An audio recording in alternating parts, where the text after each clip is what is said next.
Hey everyone, welcome back for another deep dive.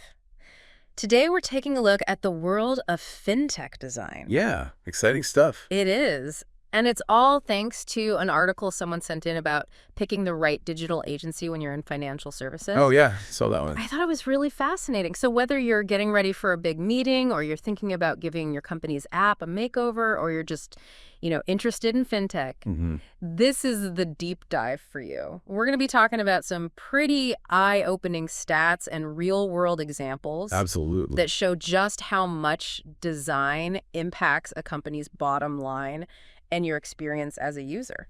It's more than just making things look pretty. Yeah, right. It's about how these companies are going to survive in a world that's becoming so digital. Totally. Think about it. Like, when is the last time you actually went inside a bank? Right. We pretty much live all of our financial lives online these days. Yeah, for sure.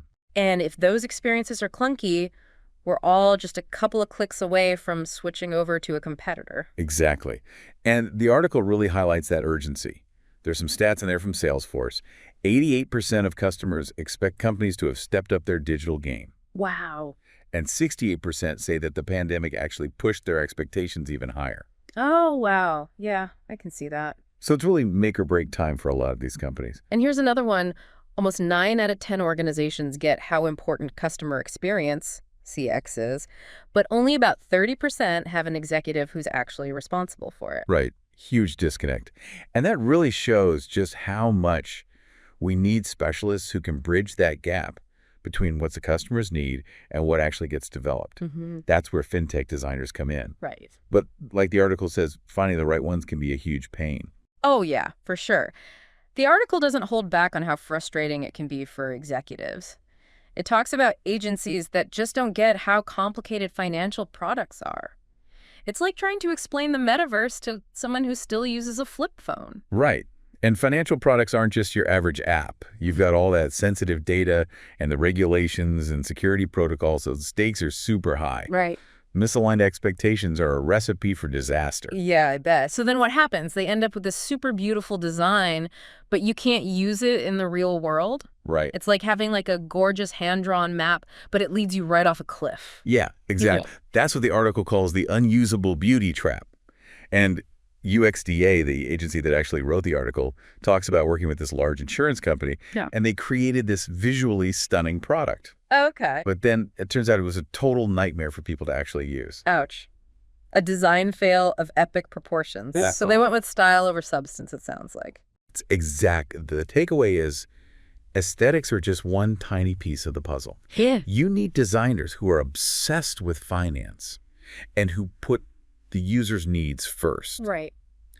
Otherwise, you're going to get something that looks good on paper, but it completely falls apart when real people try to use it. Okay, so let's say you're ready to hire some fintech design talent. What do you actually need to look for? The article lists some steps, but what are the things you absolutely can't skip? First, you need to laser focus in on the exact skills and expertise your project needs. Like if you're redesigning a mobile banking app that's totally different than building a new investing platform. Makes sense. Each one needs different skills. Yeah. So after you know what you're trying to do, Right. you can start to look for designers that have experience with that. Totally. It's like hiring a contractor. You wouldn't ask a plumber to rewire your entire house. Exactly. Yeah. And the article also says how important it is to find people who have experience specifically with finance. And this is more than just knowing all the technical stuff. It's being able to predict how users are going to behave and figuring out how to deal with all those regulations and designing things that are safe and easy to use. So you need designers who speak finance and design fluently. Exactly. And don't skip looking at their portfolio in detail. This is how you get to see how they've handled real problems. Right. And what their style is like. They even suggest video calls to see how they communicate and what their personality is like. Oh, that's smart, because even if someone has all the right skills, they also need to fit in with your team and your company's culture. And of course, you always have to check reviews and references. Absolutely. Now, I know everyone thinks about budget, but this article is really against going for the cheapest option. They actually list a whole bunch of consequences that can cost you way more in the long run. Yeah, we've all been there, tempted by that lowest bid. But when you're talking about finance, the risks are too high. Right. You're talking about things like security breaches and compliance nightmares, damage to your brand's reputation, And that's just the start. Yeah. They even give a real example. This bank hires UX designers who miss one tiny little detail. Yeah. Oh. And it caused thousands of customer complaints. Ouch. That's the kind of PR no company ever wants to deal with. Right. And in finance, trust is everything. Yeah, for sure. So if your digital products are clunky or confusing, or worst of all, unsafe, you're going to lose customers super fast. Yeah, that makes sense. So we've talked about individual designers, but the article also brings up hiring a whole agency that specializes in fintech. What are the upsides to that? That's when you start to see some big, exciting changes. Agencies have tons of experience. Yeah. And they come with a much broader view. They've been through it all and know how to handle all the unique stuff that comes up in this industry. It's like having a team of expert guides leading you through the wild world of fintech. Right. That's a great way to put it. And there's some serious benefits, too. The article lists a whole bunch like improved customer experience, faster time to market, increased competitiveness, greater potential for growth.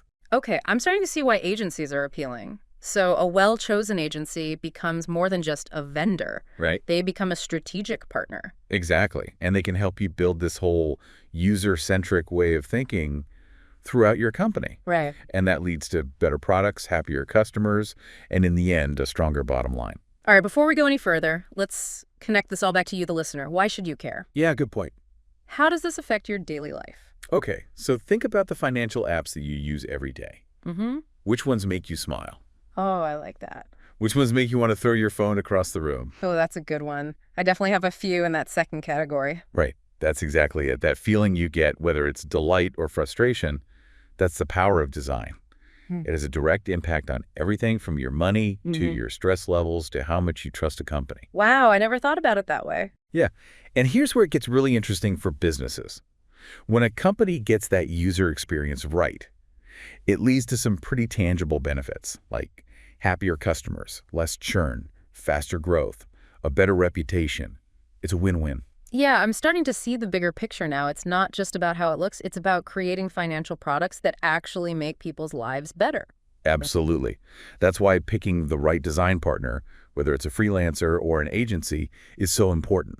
It's an investment in your company's future and in making those customers stick around. Okay, so if we had to sum up everything we've learned, what are the key takeaways for someone who's trying to hire fintech design talent? I'd say there are a few things you absolutely have to remember. First, specialized knowledge is a must. Okay. Financial products are complicated, and you need designers who really understand how this industry works. Right. Like we said, you don't want to hire a plumber to rewire your house. You need the right person for the job. Exactly.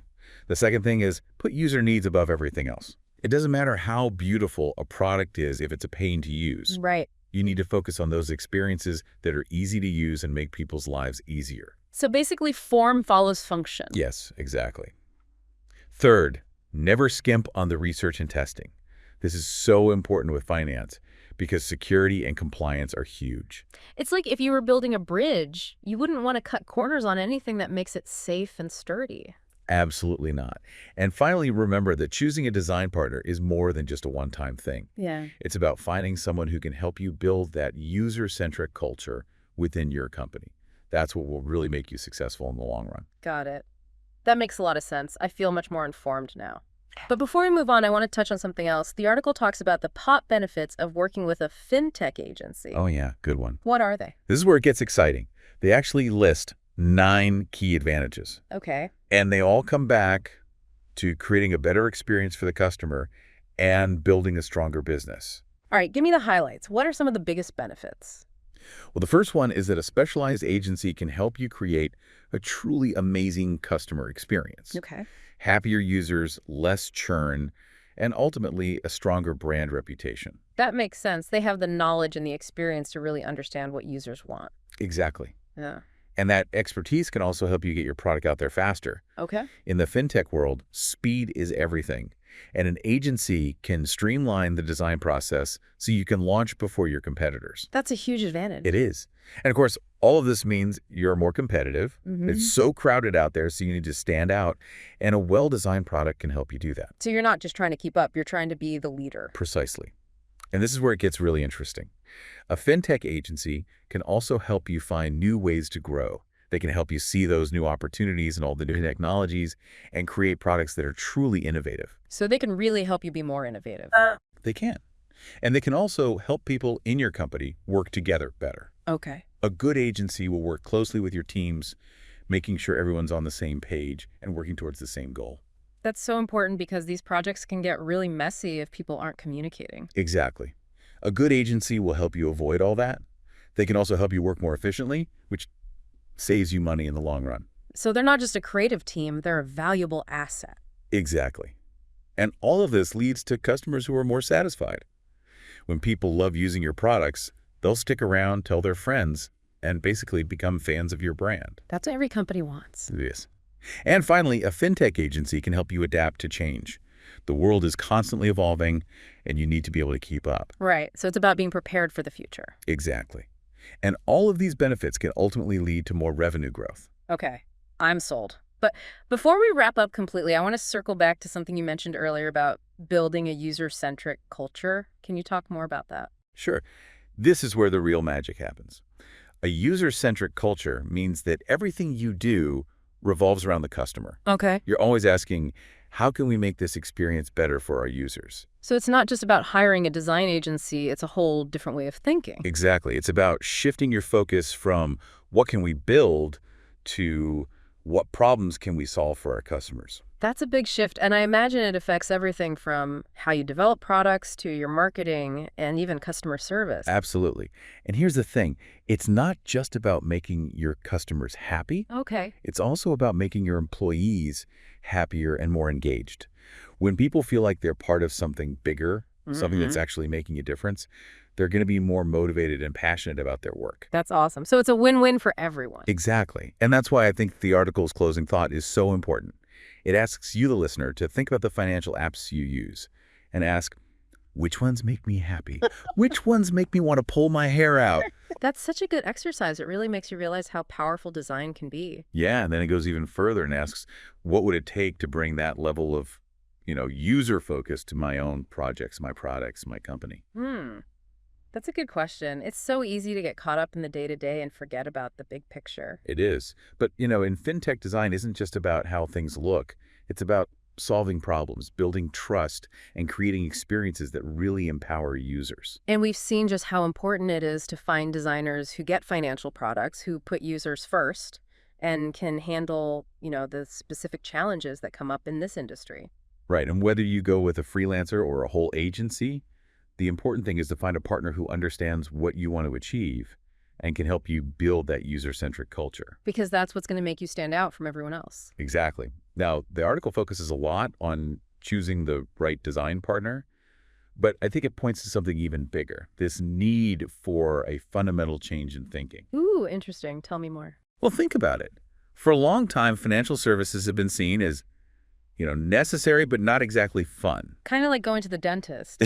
You have to do it, but you're not exactly looking forward to it. Exactly. Yeah. But what if we could change that?